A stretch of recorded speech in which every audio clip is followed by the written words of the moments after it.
Hi everybody, welcome back to the Feynman technique. Here's something a little bit different for you. This is my first double integral that I featured on this channel. I got this from the channel Maths 505. I haven't watched his video yet, but I doubt he solves it the way I'm about to. Let's just get into it right away. All right. So as always, we're going to create a function of t, and the function of t is going to be this. It's going to be double integral, both going from 0 to 1. We're going to have x to the t over 1 minus xy dx dy. And I'm sure you guys all know why I did that. It's because if you take s derivatives of this thing with respect to t, you're going to recover s factors of natural log x, which is what we want. And then, of course, we'd have to evaluate this at the point t is equal to 0.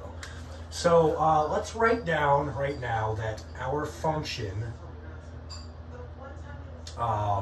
if we take s derivatives of it and evaluate it at the point 0, is going to give us our I in terms of s. Right? Take s derivatives of this thing with respect to t, evaluate it at the point t is equal to 0, and you'll recover this thing exactly. So, and actually I'm going to write this over here. So,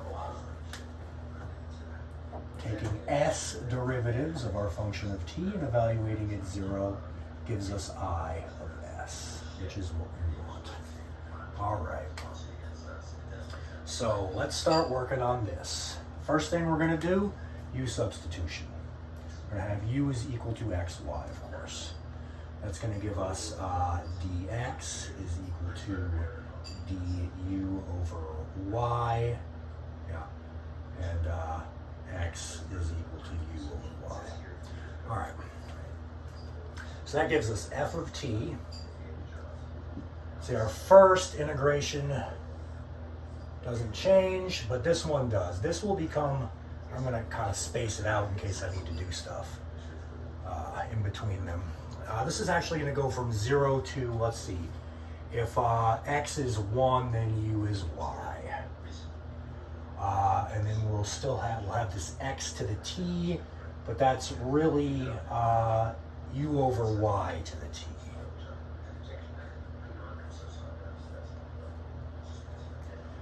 Over 1 minus u, and our dx becomes a du over y. We'll put that y out here as a y to the minus 1, but don't forget we also have a y to the minus t.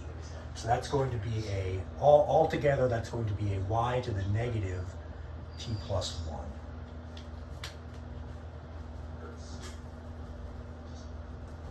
Make sense so far?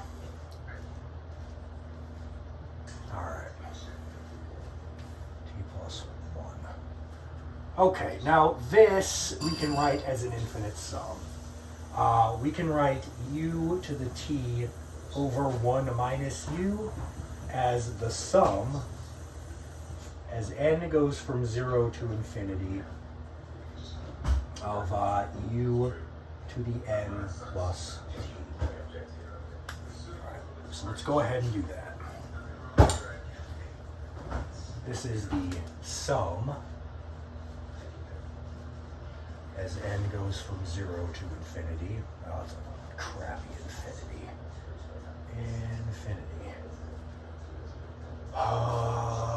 U to the n plus t, and of course we still have, well actually we have du and then dy, right? Because we were integrating u to the t over 1 minus u du. Okay.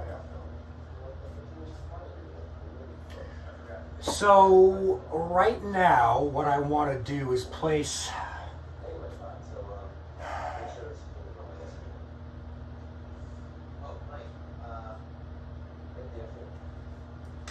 I want to put this restriction on y. I want the absolute value of y to be less than or equal to 1. Because I don't want this thing being anything other than 0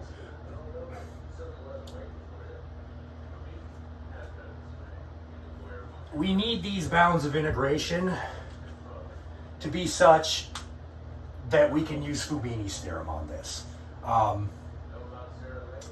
And that will only work if this thing is less than 1 or greater than -1. So I believe we need that restriction. Correct me in the comments if I'm wrong, but I believe that restriction is necessary. So, okay. Now let's go ahead and switch the summation and integration notation. So this is going to be the integral from 0 to y, and then out here we'll have the sum as n equals 0 to infinity. All right. This is going to evaluate to, let's see, that's going to be u to the n plus t plus 1 over n plus t plus 1 from 0 to y. The 0 term will go away. This is just going to be y to the n plus t plus 1 over n plus t plus 1. So let's go ahead and write that. We no longer need the du because we performed the integration. So this is y to the n plus t plus 1 over n plus t plus 1. All right, let's bring this y to the negative t plus 1 inside. So now we're just left with y to the n. All right, now we can switch the summation and integration notation again.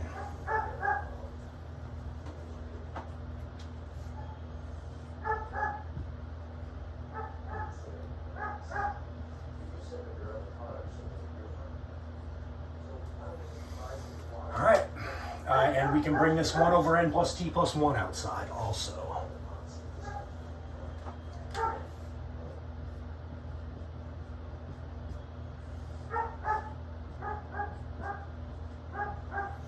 All right, well, this is going to evaluate to y to the n plus 1 over n plus 1 from 0 to 1. In other words, that's just going to give us 1 over n plus 1. So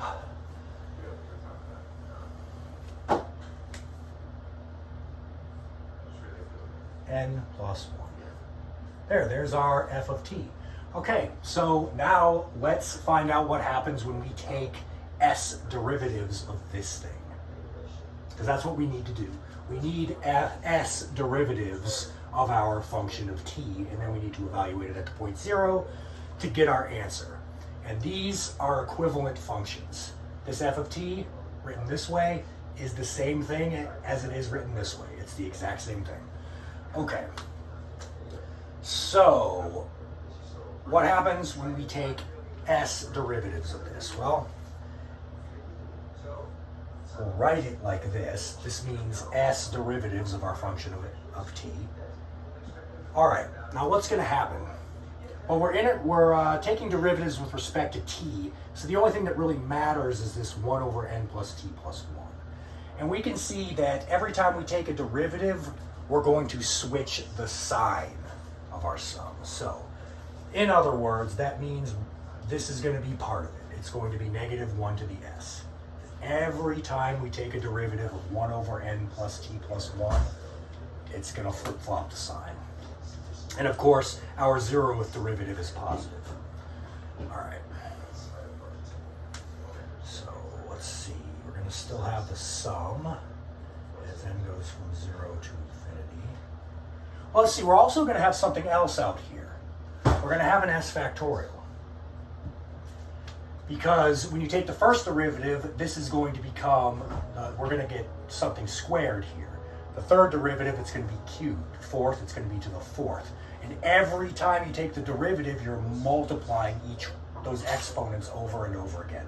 So it's going to be 1 times 2 times 3 times 4 times 5. In other words, s factorial. All right. Well, we're still going to have this 1 over n plus 1 in our inside the sum. But then we're going to have this n plus t plus 1. And now this is going to be, it looks like to the s plus 1 power. Because on our 0th derivative, it is raised to the first power. Our second derivative, it is raised to the third power. Our first derivative, it's raised to the second power. So that's correct. All right. Okay. Well, there we go. So now we just plug in t is equal to 0, and that's it. All right. Well, first, let's advance our index on n by 1, and then subtract it inside. So this is just going to become an n, and then this is going to become an n plus t. All right.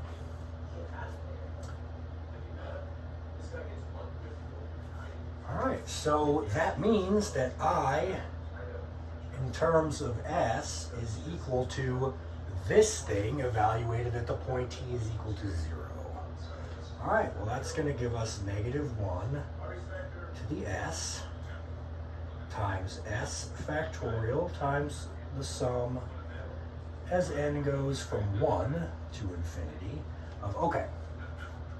So now this is real, if we took it at t is equal to 0, this whole thing would become an n to the s plus 2.